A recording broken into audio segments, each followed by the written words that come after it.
You're listening to the home of cool, irreverent, and entertaining talk, right here on LA Talk Radio. You're listening to The Art of Love with your host, Lucia, right here on LA Talk Radio. Turning you into a wannabe. See you checking yourself out.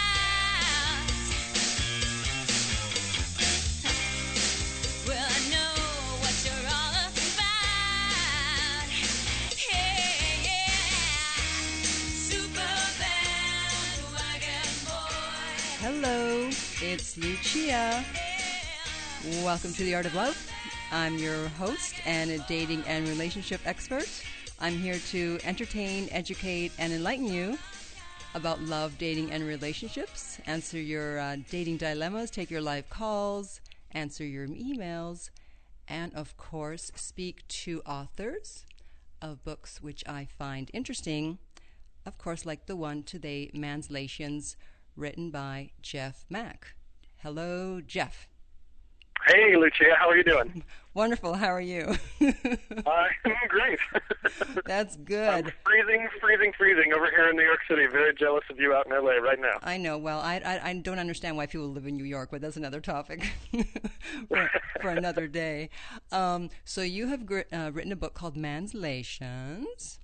Yes, it's Manslations, Decoding the Secret Language of Men, which makes it sound a lot more than it is. It's kind of like putting out a 14-piece table setting to eat a donut, but there is a little bit of a secret language of men, and I try to explain it in the book and on my website, manslations.com. That's right, and I'm actually a subscriber to your blog, probably for about a year, I don't know, and once in a while I comment on it. Not all the time, I don't have that much time, but once in a while. And I agree mostly with the things you say, but of course once in a while I don't. And one time I made a comment and you found it interesting, though unusual, because you wrote afterwards, you're like, that's a different take that I haven't heard before. Well, and again, that's, dating and love are so the opposite of science. Any and all opinions are potentially right. There's no one way to do it. So it's not surprising to me that there are dissenting opinions out there. Right, exactly. So you started out as a comedian, so hopefully you'll tell a few jokes during the show. And, sure. And then you started giving advice to women. So how did that happen? Basically, I was in a long-term relationship where my girlfriend's girlfriends started asking me questions about their boyfriends. I don't know how, I don't know what kind of a face that I have, what genetic gift I have that people need to ask me these questions. But they do, and it's always, within minutes of meeting people, they're just asking me about their relationships. I don't know why, lucky me.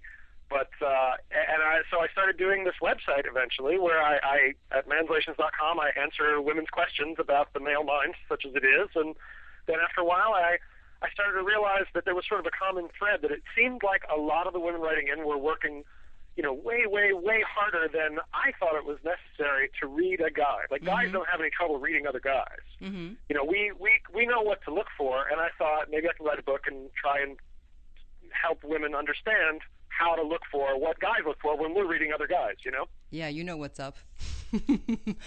Exactly. We know what to look for, we know what to ignore, what to not give any credence to at all. We know what we're looking for. Yeah, exactly. So let me go to the Manslations chart, which is in the intro. And so okay. I'm going to read a part of it real quick, and then I'll let you do your Manslation answer. So, when a woman says, well, I totally saw him checking out another woman's boobs, you said that your average trashy women's magazine says, well, wear something trashy as hell and keep your attention on keep his attention on your boobs. Then the self-help books written by men, they say, your boobs rock, and a man who rocks will be into them and notice it. And, of course, your mom is going to say, well, if a man is getting what he needs at home, he won't look elsewhere, dear. And then finally, the girlfriends, who always seem to give the worst advice, is, what a jerk. You should totally call him on it. Make him squirm. So what is the Manslation answer? Well, my answer is, and it's not always a popular one, but I just say pretend you didn't even see it. You can't help it. It doesn't necessarily mean anything. We all do it. Right. It's just our brain's way of saying hi. You Yeah, know, yeah. It's nothing that you need to necessarily sweat.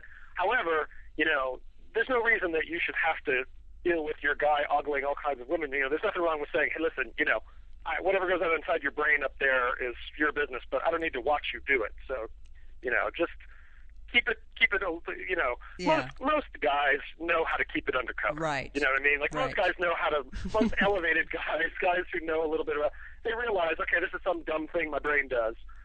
So let's, you know, not wave it around in everybody's face. Yeah, I'm with you. My answer would be like, whatever. Who cares if he's looking at another woman's boobs? Yeah, it's really, because I think a lot of women take that as, oh, he's interested in her. And Right. that's really not necessarily the case at all. You know, that has nothing to do with it. It's just a little thing that our brains do. It can't hurt you what's going on inside of his head. It's what he chooses to do. Yeah, You know? as I mean, long as fidelity for a man doesn't mean I'll never think of or look at another woman ever again. Fidelity for a man means whatever I'm thinking of or looking at, I choose you. right. You know? Yeah, it's not like he's touching them. We hope. Exactly.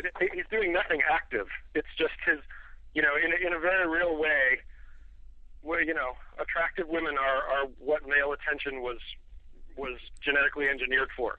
That and setting up home theater equipment. Yeah, Pretty much what we're built to pay attention to. Well, I mean, you almost can't help it because I was getting my hair done the other day, and my hairdresser, who's a woman, she had this low-cut shirt on, and you could see her bra. I mean, she doesn't have huge boobs, but you could see a little bit. And I found my eyes going there. Not that I'm into women or whatever, but it's almost like you can't help it. Yeah, it's hypnotic. There's nothing we can do about it. You know, it's Hypnotic. like there's just a magnet in there, and we head right in there. You know, it's like your dog. If there's a squirrel in your backyard, Right. you can't just tell your dog, listen, be reasonable. Like, your dog is only going to be able to pay attention to the squirrel. You know. Exactly. So you've got a bunch of principles. We'll talk just about a couple of them. So what is the Jack Bauer principle? Well, this is something that I sort of realized over the years is that all guys, like, I'm not a tough guy. You know, I'm just your average dork. I'm a stand-up comedian. You know what I mean? Mm-hmm. But all guys like to think that we're a couple of sit-ups away from Jack Bauer calling us up and helping save the president. Like, we really think that we are potentially badasses. We're potentially tough guys, even though we know we're not. Uh-huh. And so a lot of the way we operate is to try and kind of keep that half fantasy alive in our heads. You know, again, most of us are pretty aware that we're not really tough guys. But, like, you know, a lot of women I know are, you know, get upset because their guy doesn't, like, pick up his socks around the house. Well, you know, that's not being really conscientious with your socks is not a very badass trait. You know, it's not something where, like, the Navy SEALs are like, oh my God, we're in trouble. Find me a guy who never leaves his socks laying around. Like, we know it's not. That's something like that his mom would make him do. You know, it's something that makes him Right. feel like a little boy who's doing his chores real good. So that would be the Jack Bauer principle in a nutshell. It's just we like to have some half of a fantasy that we're badass. Okay. You don't want us to break that fantasy. Well, if at all possible. Right. you know. Yeah, we should try. Okay, and then one more. What about the what it does versus what it means principle? Yeah, this is something that sort of surprised me. I didn't really know about this because I only knew the man half. Men tend to see the world in relationship to what stuff does versus a lot of the women who have written into me and my female friends seem to be more, they perceive things in terms of their significance, what they mean. Right. So to give an example, like the example I have is, you know, if a man and a woman were to both see a unicorn in the woods, the woman might be wondering what the significance was that it had revealed itself to her, and the man would be wondering how fast it would go if he rode it. Kind of thing. Wow. Yeah, because women are always like, well, what does that mean? Well, what does that mean? Sure. And in a way, that's why men can read women. Men can read other men more clearly than a lot of the women who are looking for a meaning about it. What does it mean that he did? And the guys are just looking at what the guy did. Right. Just looking at the actions. Here's what he did, and I know exactly where he's at now because I looked at what he did. You know what I mean? Yeah, they're not looking for a deeper meaning. Not necessary. You know, it's not necessary to. It's not that guys are shallow or stupid or anything like that. I think it's just that we're not thinking in sort of 5 different levels at all times. we may be behaving that way, but if you're looking at the behavior, you can always spot it right on the top, you know? Exactly, which leads us to our golden rule, or your golden rule, which I totally agree with. So what is your golden rule? The Manslations golden rule, and I go into this quite a bit in the book, in a lot of different situations and scenarios, but the general thing, if women could learn one thing about men, I really think it is, if and when there's any conflict between what he says and what he does, always, always, always ignore what he says.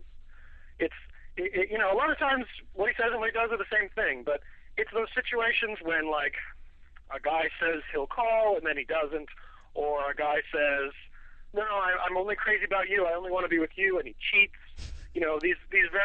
Or it could be a positive. It could be the guy doesn't say that he loves her, but he treats her like a queen, and he absolutely is acting like he loves her. Then you know the behavior is what tells the tale. It can be both things. It can be positive or negative. I've had both situations happen.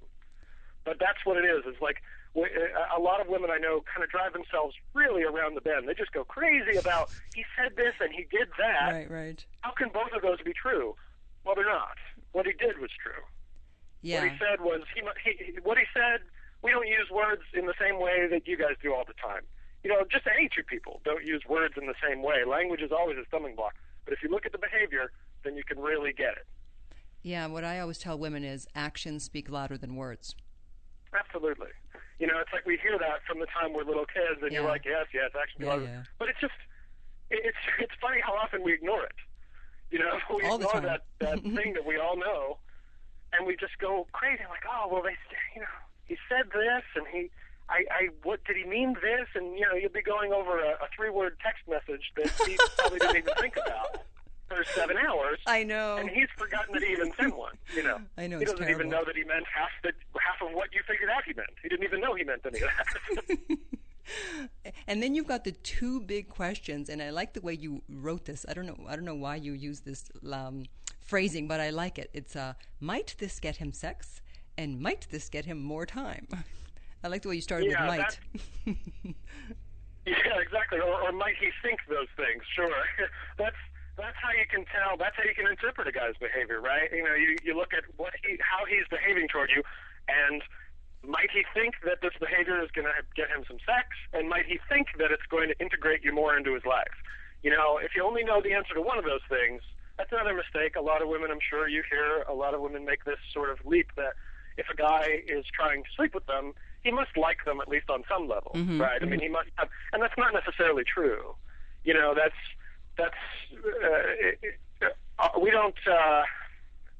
can kind of separate those two things a little bit differently from the way a lot of the women who write into me anyway, and women who I know have said. Men seem to separate the sex and the relationship intentions a little differently, So if all you know is his behavior might get him sex, you don't know the whole story.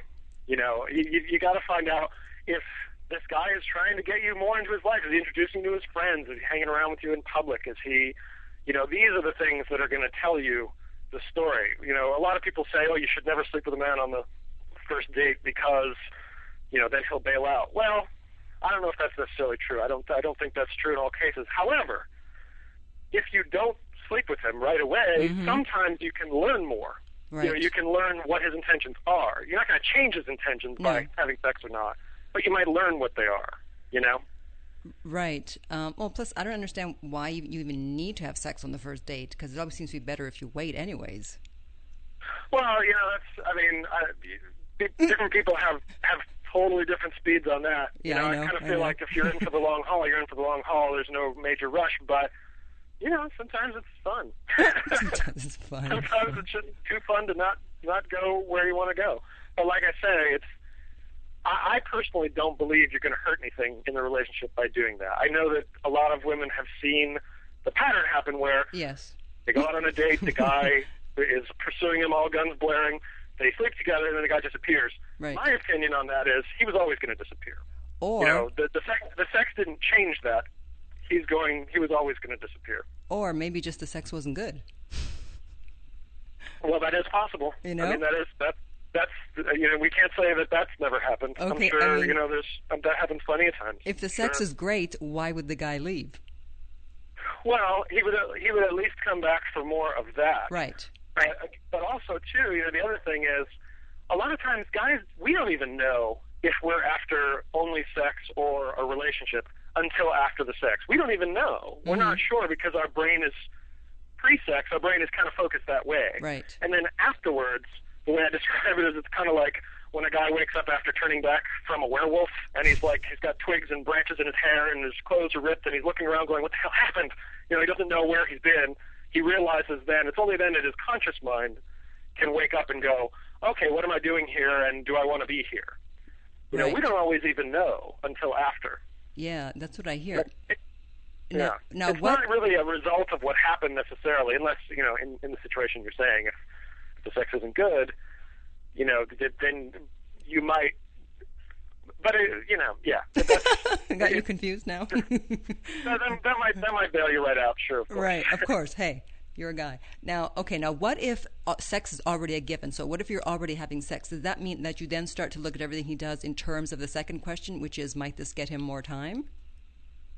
Well, I think that both of those things, really, ideally, you want both of those things to be true. If you want a real relationship, if you just want a sex relationship, first of all, boy, are you in luck, because there's probably a lot more of those on, in stock and available than the other kinds. Right. But, yeah, if you're looking for more, then yes, after the sex, that's when you can start to take a look and realize what he's doing based on, is he trying to spend, like I say, is he trying to integrate you more into his life, get more time with you that's not having sex? A player wants to minimize non-sex time. He wants to do as little non-sex time with you as possible. Right. So that's why he's calling late at night.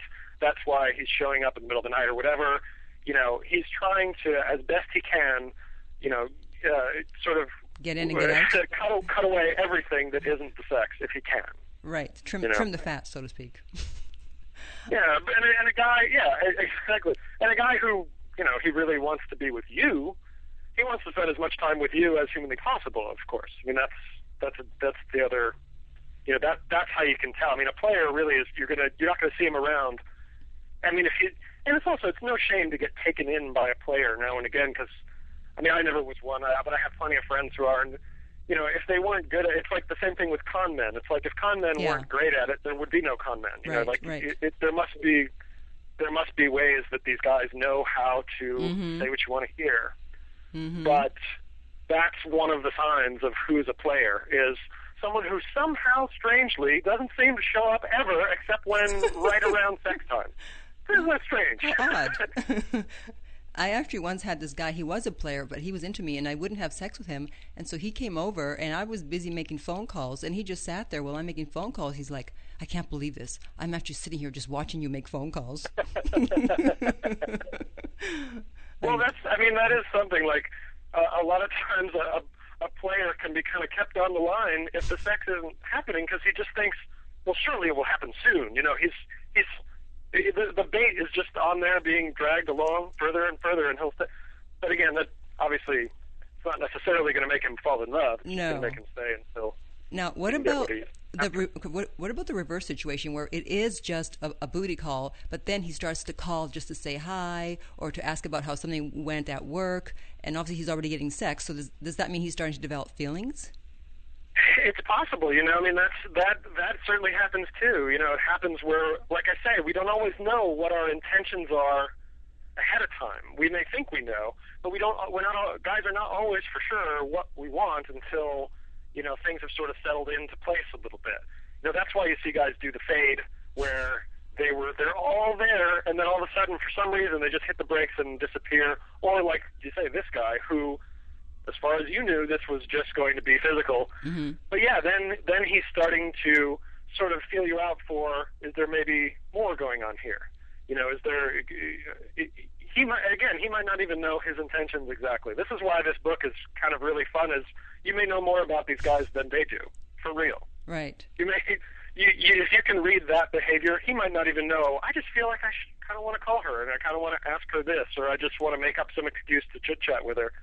Right. Again, if this is just to string you along, chances are most of this contact is going to be directed. about sex. Right. Toward like getting together or what are you doing later, blah, Right. blah, blah. Right.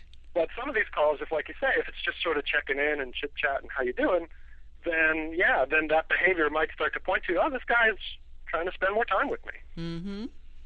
You know? Yep. I mean, that's another great indicator. Absolutely. Yeah. So let's talk about, you talk about myths. I'm going to put 3 of your myths into one because it all kind of fall into the same category of talking about the feelings, you know, so because people go, you know, men are afraid to talk about their feelings. They aren't in touch with them. They'd be better off if they could talk about them. And, you know, I'm one of those women who don't want to hear men talk about their feelings, but God bless you. Yeah, God bless you. thank you. For some reason, you know, obviously maybe because of what I do, but also because I'm a really good listener and non-judgmental, men are always talking to me and they won't shut up. Sure. Yeah, that can be a potential danger. Yeah. When, like, if a guy realizes, oh, if I talk about my feelings, she'll listen to him, then it's like, oh, and here it all comes, and then they're going to hear all of it. Yeah. Yeah. More than you ever wanted to know. Right. So talk about why it is a myth that they're afraid to talk about their feelings and all the rest. Well, I don't know that men are afraid. Like, I think sometimes we're afraid when you ask us about what we're feeling because we don't know what's going on. We don't know. You know, sometimes that's a sort of a trap conversation. Yes. You know, sometimes. Well, here's the thing. You're not just asking that because you're curious. No. We know that much. But we don't know exactly why you are. So, you know, you get guys sort of, it's like in one of those movies where, you know, the hero walks into an unguarded fortress and he's going, it's too quiet. Something's wrong. It's a trap. Right. That's what we're thinking in that moment. What are you feeling right now? We don't know what the right answer is. We're pretty sure it's not whatever it is that we're thinking, which is like, if you ever want to see a guy's brain just flatline, ask him what he's feeling. And it's like one of those doctor shows that just, you can just see it, and they get the paddles out, and then they call time of death on his skull. Like, we have no idea. We don't know what we're thinking anymore. Right. When you ask. However, even though we are not big on talking about them, and it's only because, you know, sort of back to the Jack Bauer thing, it's like we're not trained to do it. Mm-hmm. We're not trained to know how to talk about feelings. We don't have a good feelings to words conversion system. We just don't know how to do it that well, and we're pretty sure you guys are really good at it. Mm-hmm. You know, I've had moments where I was like, I'm afraid you know more about what I'm feeling than I do, and then I'll get it wrong, and you'll be able to correct me, and I'll you know, it's uncomfortable for us. Yeah. But at the same time, whether a guy can talk about his feelings or not, he's always acting in accordance with them. Like a guy is just like a dog, just like your pet dog is. Your pet dog is excited. He's happy. You know it from across the street. You can tell. You know, if he's depressed, you can tell. He might not be able to tell you about it or know. He might not even know, but you know. Mm-hmm. You know, that's, I think, the way it is for a lot of men, is that we don't express it, but we certainly live it. Right. I guess that's what I would say. Right. You know, we don't have any big. You know, there's no big upside for a guy to talk about his feelings a whole lot. Mm-hmm. There's just no. And I think that's part of why we just never really learned how to do it. You know, there's no major upside. I talk about this in the book where it's like, you know, if a woman is at her job and something big is happening in her life and she cries, that's a big deal, and her friends will notice it and will want to know what's going on. If a guy's at his job and something big's going on and he cries, like, he has to go into witness relocation. He can't go back there. He can never go to that job again because people would make the assumption this must be an emergency or something just rolled over his toe or something, like something big happened. Right. So we're not, whether we can talk about feelings or not, we're definitely experiencing them, and I don't think men are able to hide their feelings very well. I don't think we're able to act contrary to them very well. You know, I'm sure you know this trait. I know plenty of my female friends will like a guy and set him up with another woman. Like, rather than, like, admit that she likes him out loud. I've certainly seen this happen a bunch of times. A guy would never do this. Like, we just can't do it. And we want to kill the other guys. We want to make sure no guy ever talks to you again. Right. You know, a guy would never go against how he feels in that way. We just can't do it. We don't know. We're not thinking that many steps ahead. that makes sense. Yes, yes. No, I totally understand. And then another myth you mentioned is the myth that there are two types of men, the kind who only want sex and the kind who only want relationships. Right. Yes, and this is a really subtle one. I go into it a little more detail in the book, but it's really about men have two types of interest. Mm-hmm. Nice guys, jerks, all of us have two types of interest. Either we see you as someone we want to date, or we see you as someone we just want to sleep with. Mm-hmm. You know, we don't. It's not that there are some guys who only want sex. Right. Everyone wants sex. Everybody wants a relationship. You know, people always say, "Oh, doesn't want a relationship right now." Oh, you know, please. Hannibal Lecter wants a relationship right now. Everybody wants a relationship. When they say they don't want a relationship right now, it's that they don't want a relationship with you right That's now. right. Of course. Of course. And but yes, that's something that I think a lot of women are sort of trying to wade between the two different kinds of men out there, and I don't think there's a line drawn like that.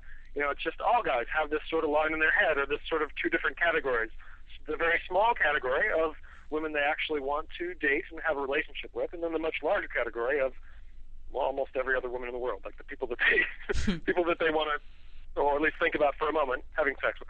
Now, but I had heard it put differently that guys, sometimes they're either in sex mode or they're in relationship mode. And if you meet them in sex mode, it's going to be hard to get them into relationship mode. Do you agree with that?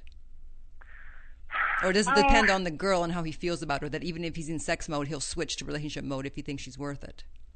That's what I would go more with what you just said last. I don't think that it's that a guy. I mean, I think we sort of do have those sort of two modes, or I refer to it as pre-sex brain and post-sex brain. You know, it's kind of like it's two very different parts of our brains. But if you meet a guy in that one mode, he's not going to ignore the fact that he likes you. You know, if he actually likes and wants to spend time with you and respects you, he's not going to ignore that. It doesn't mean that he's not going to still be gunning for the sex. Right. But it just means that afterwards, he'll also want more than that. But I don't think that if you meet a guy in sex mode, he won't be able to see you in another way. I mean, it's like what you said, something that you thought was a booty call, but then it turns out he's kind of sniffing around for more time with you, more contact. You know, it's I don't think it's quite so hard and fast as that. Right. That's my opinion. Well, that's good to know. Good to know there's no hard and fast rules. Now, you said that every man is thinking about every man you've met is thinking about having sex with you. Or has thought about having sex with you. Not with me. No. With you. With all, yes. With all yes. all of us women.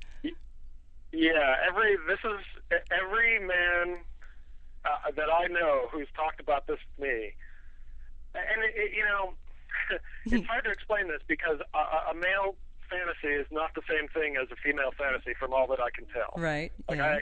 like the trashiest of female fantasies.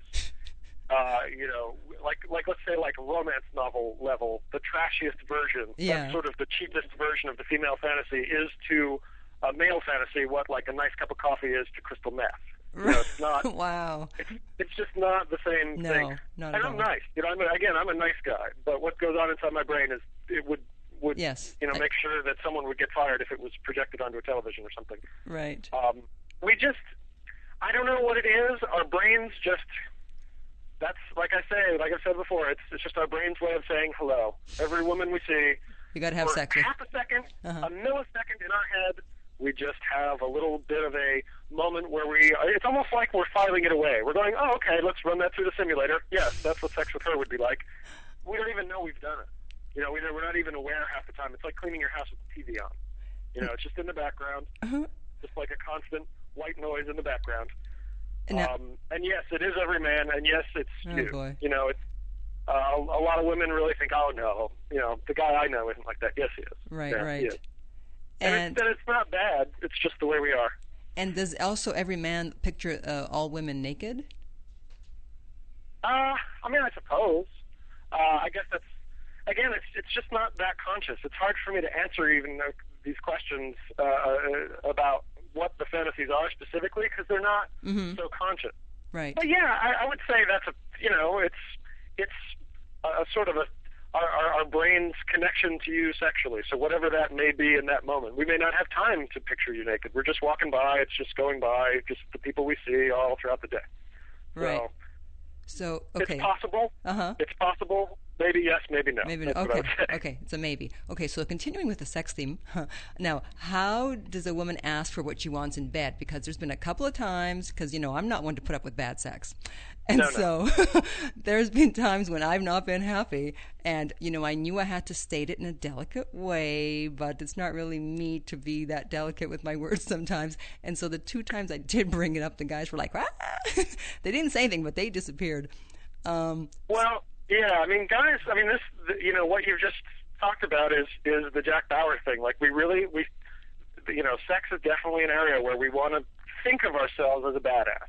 We want to feel like we are awesome. Okay, and hey, if it's like everything else, everybody can't be awesome, even if everybody thinks they are, right? Mm-hmm. So, and also, everybody's got their specific thing they need, and so if a guy's not doing your thing, in the book I have several categories of, what's going wrong? What different kind of guy? Is it a guy who's new? Is it a guy who thinks he's great? Is it a guy who has, some checklist of things that he does? But the sort of common theme of how to deal with it, I would say, is you want to encourage the part of him that feels like a badass, and you want to encourage the part of him that's doing well. And even if he's not hitting anything, he's just a complete whiff. He missed everything. Lead him in the right direction, and then absolutely just go crazy that when it's working. When it's working, you want to really let him know it's working, because most guys I know, that's our favorite thing about sex, is feeling like we made you feel great. Mm-hmm. A lot of, guys get a bad rap, and it's it's all about him. It's all about him. I don't know. A lot of guys I know talk about the exact opposite. We really want to feel like we are great at it. We want to feel like we know what we're doing with you.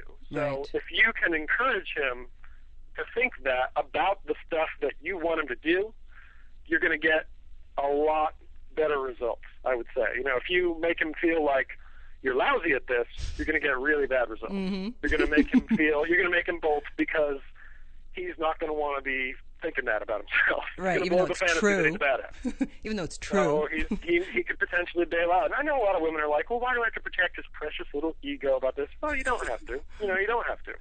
But you're going to get a lot better results Right. if you're bolstering that badass part of him, and then just sort of guiding it, just sort of aiming it where you want it aimed.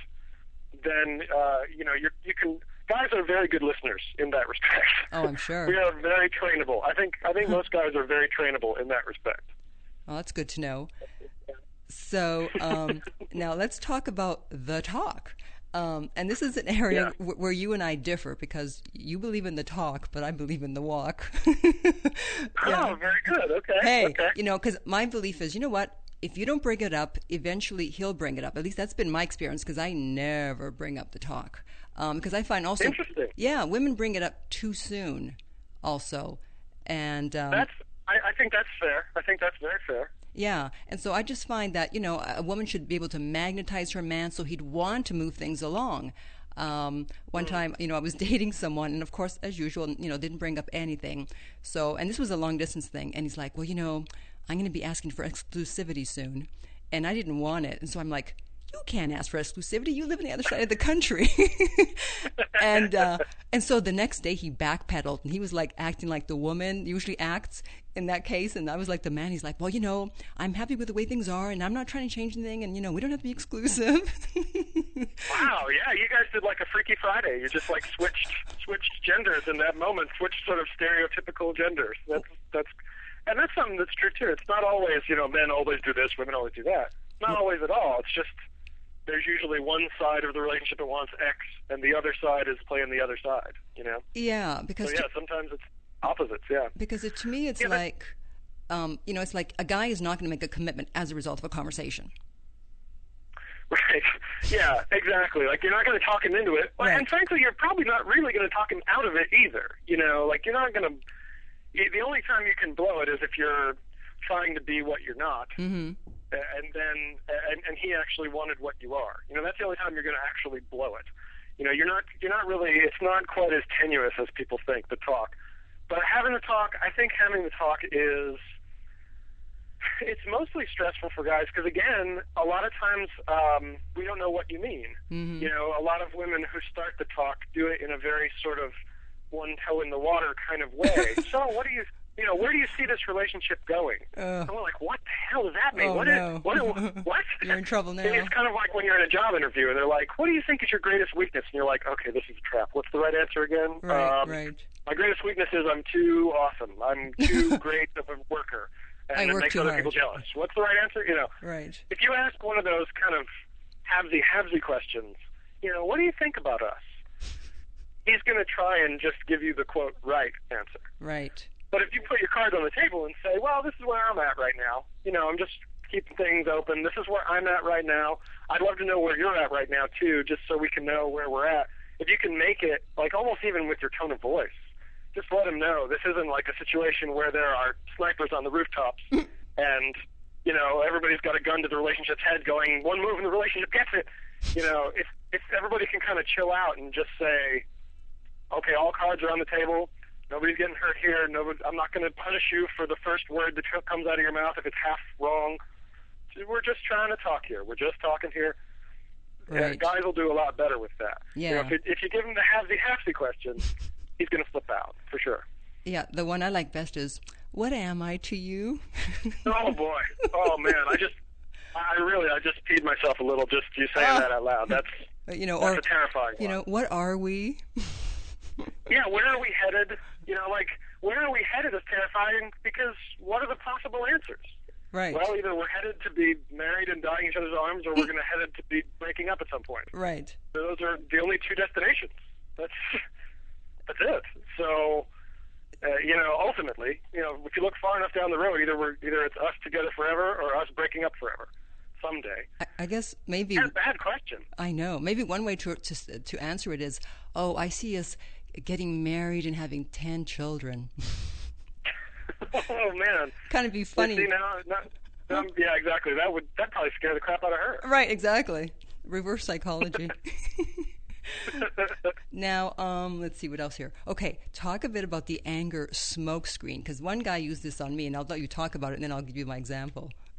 Yeah, I mean, this one I always find interesting. I'm totally psyched to hear how it happened to you, because guys learned this one, I think, sometime in college. I think it's right around the time when girls learn that if you cry during an argument, then you're going to win. Right. And most people grow out of that one, right? Yeah. But it's something that people do learn. It's like sort of the nuclear option. For guys, if a guy is caught doing something bad, and this is not all guys, but some guys will then turn it on you. I can't tell you how many times I've gotten letters at manslations.com where a woman will be like, she'll find that he's been dating other women. Like, she'll absolutely find he's been cheating. Online, he'll be on an old dating site, and he'll be active. And she'll call him on it, and he'll flip out at her and be completely angry at her and like, you don't trust me and you're spying on me. And he's doing like a Jedi mind trick on you. He's trying to get you to go, oh, boy, I'm sorry I did that. I apologize. I didn't mean to be. He's hoping you're going to doubt your own brain. Right.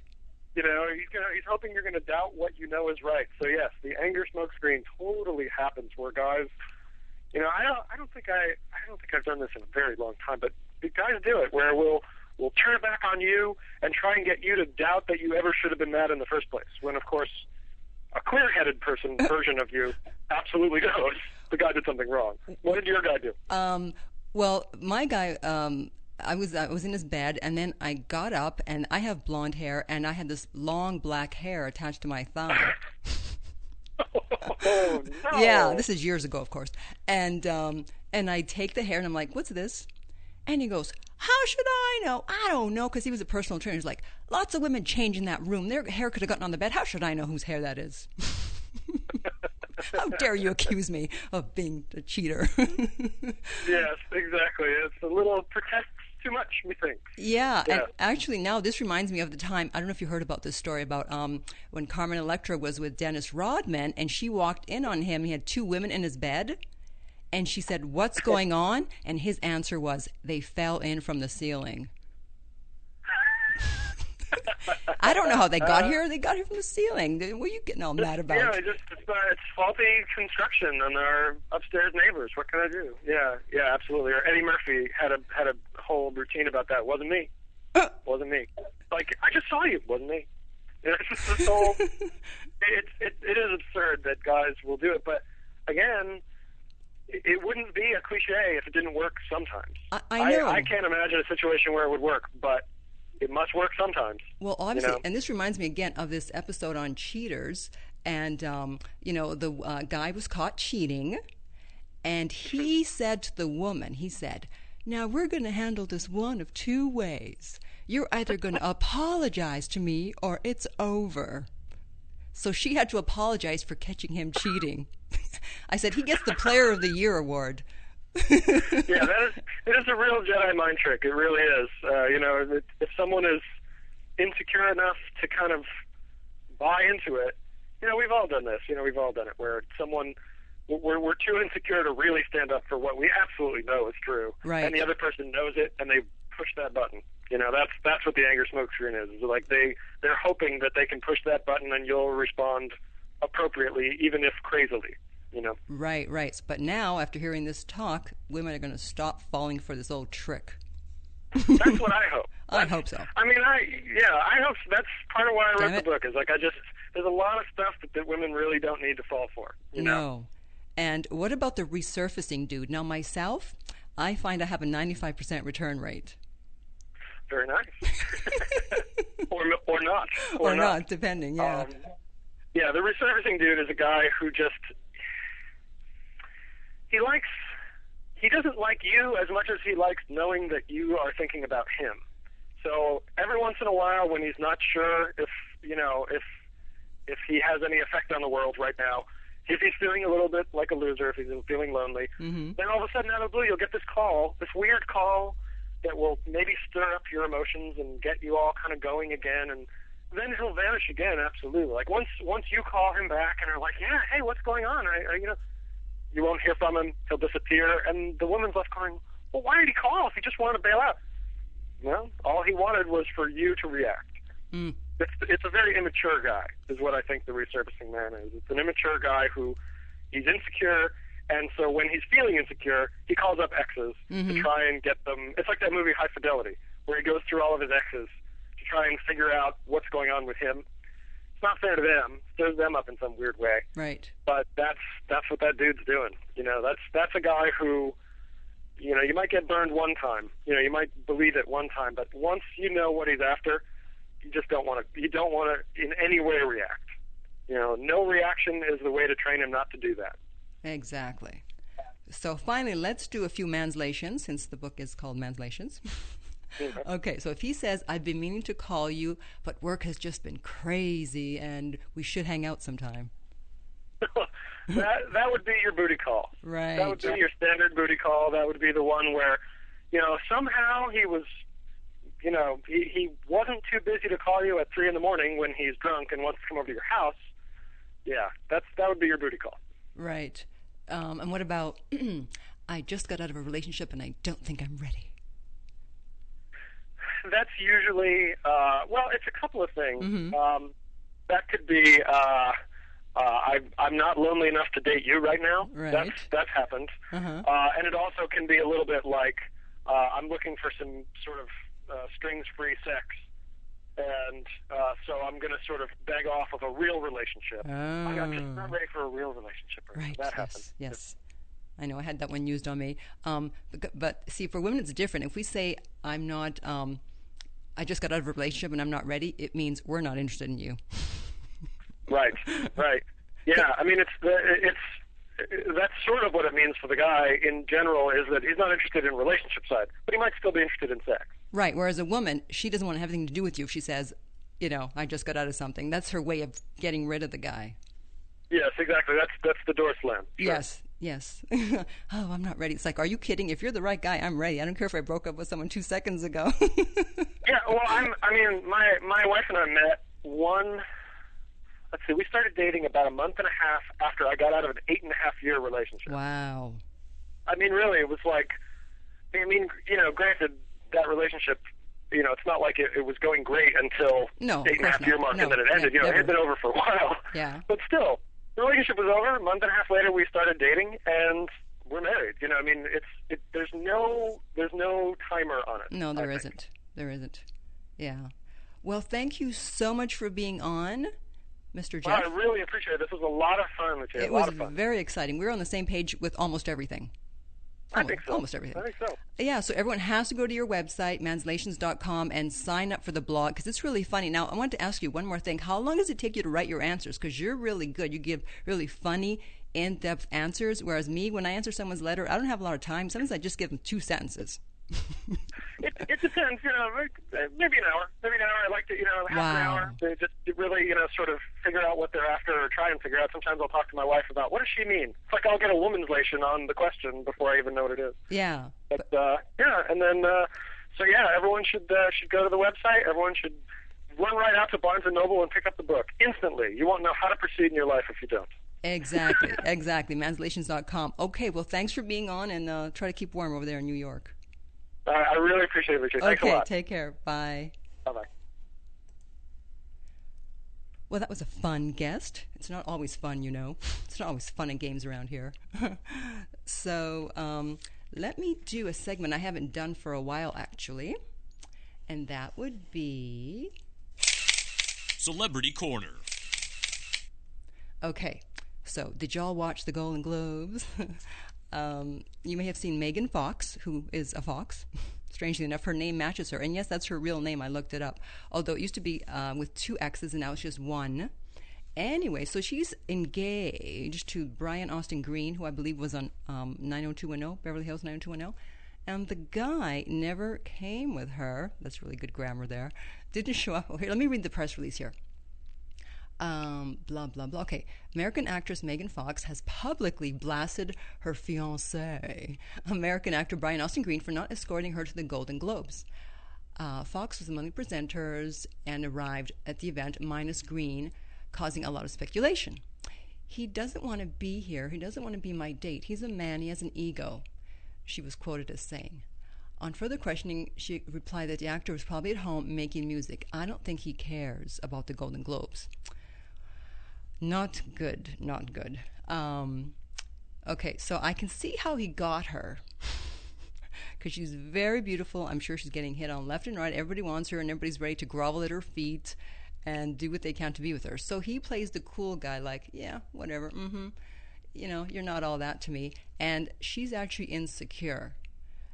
Because it also said in this press release, or not press release, but just whatever this is, that she thinks she's ugly. Isn't that crazy? She's one of the most beautiful women in the world. She thinks she's ugly. So he played on that aspect, and, he got her because he probably didn't act like he was drooling over her, which is how I would have told him to play it if he was going after her. However, there is such a thing as too much, as crossing the line. And especially if you're engaged, you're supposed to be there for your partner, and that means supporting them in what they do, and not showing up at the Golden Globes. Like, that's really bad. I don't know if it's because his ego, because his career isn't going that great, and so he doesn't want to be there, or he's still being the badass and not caring or acting like he doesn't care. But, I mean, she's only 22, and they've been engaged, I think, for like 4 years. I don't think they should get married because... first of all, she's too young, and secondly, that's just not how you support your partner. It's about not being selfish, not just thinking about yourself. You're supposed to be there for your partner. Even though if you want to play it cool the rest of the time, that's fine, but for certain events, you gotta be there. Otherwise, eventually she's gonna get sick of it. And I mean, obviously she wasn't very happy because she did bring it up at the Golden Globes in front of everybody. So we'll see what happens. Did you see Kate Winslet and her speech about Leo? I mean, you think they had sex or something? I don't know. And her husband directed the film. I mean, it was just so funny. I thought, if I was an actress, which I would never be an actress, I just like to play myself. And let's say I won an award after her. If I had the guts, I would have gone up there afterwards and gave the exact same speech. I would have said, Oh, I'm so happy that I can stand here and tell you how much I love you, Leo. I love you. I mean, what was that? Either she really is in love with him or she needs a psychiatrist, or I don't know what's going on. But that was quite interesting. So anyways, that is the end of the show for today. Thank you so much for joining me. My website is theartoflove.net. You can sign up for my free weekly newsletter as well as sign up for Jeff Mack's newsletter on his manslations.com website, where you can also, of course, buy the book. And my book is at lessonsoflove.net. And until next time, remember, love inspires, empowers, uplifts, and enlightens.